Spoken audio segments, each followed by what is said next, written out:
अगर NASA Mars पर मिले लाइफ के साइंस को 50 सालों से इग्नोर करता आ रहा हूँ, या फिर नासा को पता ही ना हो कि आखिर उनके सामने क्या रखा हुआ है। अब बात ऐसी है कि 1976 में मार्स पर एक एक्सपेरिमेंट हुआ था और उस एक्सपेरिमेंट के रिजल्ट इतने ज्यादा शॉकिंग थे कि नासा के साइंटिस्टों को उस एक्सपेरिमेंट के बारे में बताने से भी डर लगता था। तो मैं कृष्ण त्रिकोटी एंड आप सब देख रहे हैं हमारे YouTube चैनल फैक्ट बाय 02 और आज के हमारे इस वीडियो में हम इसी मिस्ट्री को पूरी गहराई तक जानेंगे और जानेंगे कि आखिर इस विकिंग मिशन का इस मार्स पर मिली लाइफ से क्या कनेक्शन है और आखिर इस मार्स पर मिली लाइफ का क्या मतलब है, मतलब कि ये लाइफ मिली क्यों और कैसे मिली। तो भाई आज के वीडियो काफी ज्यादा इंटरेस्टिंग, मिस्टीरियस और काफी ज्यादा क्रेजी होने वाली है, तो इस वीडियो को पूरा एंड तक जरूर देखना। वीडियो पसंद आती है वीडियो को लाइक करके चैनल को सब्सक्राइब जरूर से कर देना। बाकी पढ़ते हैं इस वीडियो की तरफ, लेट्स बिगिन।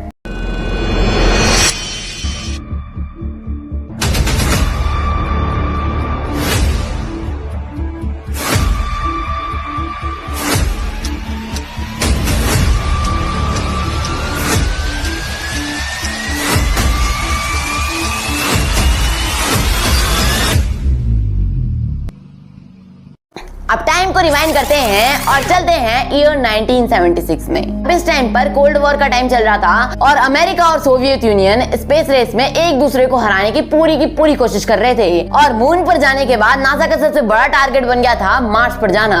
और इसी टारगेट को देखते हुए नासा ने एक मिशन लॉन्च किया, विकिंग प्रोग्राम। अब इस मिशन में दो स्पेसक्राफ्ट थे, एक था विकिंग 1 और दूसरा था विकिंग 2, जिसमें से एक स्पेसक्राफ्ट मार्स के ऑर्बिट पर जाएगा और दूसरा मार्स पर लैंड करेगा। अब यहाँ पर होगा क्या कि जो ऑर्बिटर होगा वो मार्स की फोटोज खींचकर नासा वालों को भेजेगा और जो लैंडर होगा वो डायरेक्टली मार्स की सरफेस पर एक्सपेरिमेंट करेगा। लेकिन सवाल ये आता है कि आखिर ये लैंडर मार्स पर एक्सपेरिमेंट करेगा ही क्यों और इस एक्सपेरिमेंट करने का मतलब क्या है। अब इन सब सवालों का जवाब तो तुम्हें अब मिलने वाला है, क्योंकि भाई हुआ क्या कि उस टाइम तक किसी ने मार्स की सॉइल को डायरेक्टली टेस्ट नहीं किया था और इसका मतलब ये था कि ये एक्सपेरिमेंट ह्यूमन हिस्ट्री में अपनी एक जगह बनाने वाला है। और यहाँ पर नासा के साइंटिस्ट को पूरा कॉन्फिडेंस था कि अगर मार्स पर लाइफ होगी तो वो इन एक्सपेरिमेंट्स को जरूर से पकड़ लेगी। लेकिन यहाँ पर किसी को भी आइडिया नहीं था कि यहाँ पर अभी जो उन्हें रिजल्ट्स मिलने वाले हैं वो आने वाले 50 सालों तक एक डिबेट खड़ी कर देंगे। और फिर इसके बाद शुरू होता है सबसे कंट्रोवर्शियल एक्सपेरिमेंट। अब यहाँ पर बढ़ते हैं उस एक्सपेरिमेंट की तरफ जिसका नाम था लेबर्ट रिलीज एक्सपेरिमेंट। अब ये जो एक्सपेरिमेंट था इसको डिजाइन करने वाले उन महान साइंटिस्ट का नाम था डॉक्टर गिलबर्ट लेविन। और इसका आइडिया एकदम सिंपल था कि अगर मार्स की सॉइल में कोई भी माइक्रो ऑर्गेनिज्म होंगे तो हम उन्हें थोड़ा सा न्यूट्रिएंट्स देकर एकदम पृथ्वी पर मौजूद पेड़ पौधों की तरह उगा सकते हैं। मतलब कि जैसे कि हम पृथ्वी पर पौधों को पानी देते हैं, उसे हम धूप में रखते हैं ताकि उन्हें न्यूट्रिएंट्स मिले, वैसे ही ये साइंटिस्ट यहाँ के माइक्रो ऑर्गेनिजम्स के साथ भी करने वाले थे। और फिर इसके बाद नासा ने उन रेडियो एक्टिव कार्बन वाले न्यूट्रिएंट्स को सॉइल में इंजेक्ट कर दिया, क्योंकि अगर इस सॉइल में थोड़े से माइक्रोब्स होंगे तो वो इन न्यूट्रिएंट्स को कंज्यूम करेंगे और कार्बन डाइऑक्साइड रिलीज करेंगे और उनकी मशीन में जो सेंसर्स लगे होंगे वो इस गैस को रिलीज कर लेंगे। यानी कि जो ये एक्सपेरिमेंट था ये एकदम सिंपल, सीधा और साइंटिफिक था। और फिर इसी सोच के साथ ये एक्सपेरिमेंट स्टार्ट होता है और फिर एक्सपेरिमेंट के कुछ ही टाइम बाद मशीन ने कुछ सिग्नल्स को डिटेक्ट किया। यानी कि इसका मतलब ये था कि मशीन ने CO2 यानी कि कार्बन डाइऑक्साइड को डिटेक्ट कर लिया है। और इसका मतलब सिंपल था कि उस सॉइल के अंदर माइक्रोब्स थे जो अपने अंदर से CO2 को रिलीज कर रहे थे, मतलब कि एग्जैक्टली वैसे ही जैसे कि अर्थ के माइक्रोब्स करते हैं। और यहीं पर जो साइंटिस्ट थे वो एक सेकंड के लिए शॉक हो गए, क्योंकि जो इस एक्सपेरिमेंट का रिजल्ट था वो एकदम पॉजिटिव निकला। यानी कि अगर इसी एक्सपेरिमेंट को देखा जाए तो ऐसा लग रहा था जैसे कि मार्स की जमीन में कोई जिंदा चीज हो। और इसी चीज के बाद से शुरू होती है हिस्ट्री की सबसे बड़ी साइंटिफिक डिबेट। अब यहाँ पर एक ऑब्वियस सा क्वेश्चन था कि अगर इस एक्सपेरिमेंट के रिजल्ट्स एकदम पॉजिटिव थे तो नासा वालों ने तो प्रेस कॉन्फ्रेंस करके अनाउंसमेंट कर दी होगी और प्रेस कॉन्फ्रेंस में कह दिया होगा कि we found life on Mars. लेकिन जरा रुको यार, क्योंकि भाई हुआ क्या कि नासा ने सोचा कि एक एक्सपेरिमेंट निकल गया है तो हम और भी ट्राई करते हैं, क्या पता वो भी पॉजिटिव निकल जाएं। और फिर इसके बाद नासा के साइंटिस्ट उन दो एक्सपेरिमेंट्स को भी ट्राई करते हैं, जिसमें से पहला एक्सपेरिमेंट था गैस एक्सचेंज और दूसरा था पायरोलिटिक रिलीज। और यहीं पर ये एक्सपेरिमेंट मार खा जाता है, क्योंकि इन दोनों एक्सपेरिमेंट के कोई क्लियर बायोलॉजिकल एविडेंस नहीं मिले थे। और साइंटिस्टों ने सिर्फ ये 3 एक्सपेरिमेंट्स ही नहीं किए थे, उन्होंने इन एक्सपेरिमेंट्स के बाद एक बहुत बड़ा टेस्ट भी किया था कि साइंटिस्टों ने मार्स की जमीन पर कुछ ऑर्गेनिक मॉलिक्यूल्स को ढूंढने का ट्राई किया। और ये जो टेस्ट था ये गैस क्रोमेटोग्राफ मास स्पेक्ट्रोमीटर से हुआ था। लेकिन उन्हें इसका रिजल्ट क्या मिला?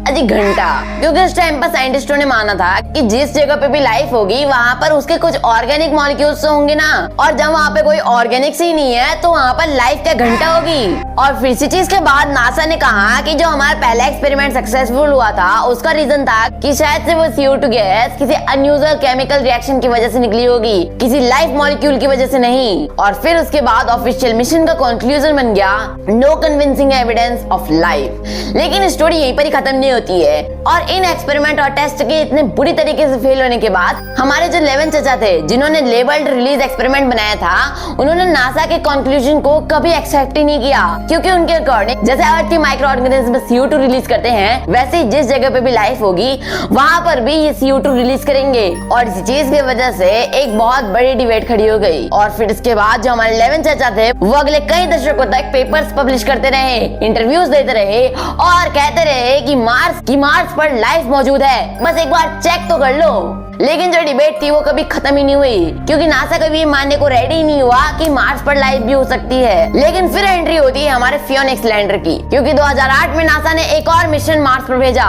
जिसका नाम उन्होंने रखा फियोनिक्स लैंडर। और इस मिशन ने मार्स की सॉइल में एक केमिकल डिस्कवर किया जिसका नाम था पेरक्लोरेट। और ये जो नाम है ना, ये अपने दिमाग के किसी लॉकर में लॉक कर देना, क्योंकि यही नाम अभी इस पूरी डिबेट का गेम ही चेंज करने वाला है। क्योंकि अब यहाँ पर हुआ क्या कि इस नए केमिकल के मिलने के बाद नासा के साइंटिस्टों को क्योंकि जब वीकिंग मिशन ने सॉइल को हीट किया था तो उसके परक्लोरिक केमिकल ने मार्स के ऑर्गेनिक मॉलिक्यूल्स को डिस्ट्रॉय कर दिया होगा। यानी कि इसका मतलब ये था कि मार्स पर एक्सपेरिमेंट के टाइम पर वो मॉलिक्यूल्स जिंदा थे, लेकिन टेस्टिंग के टाइम पर इस केमिकल की वजह से वो ऑर्गेनिक मॉलिक्यूल्स जलकर मर गए होंगे।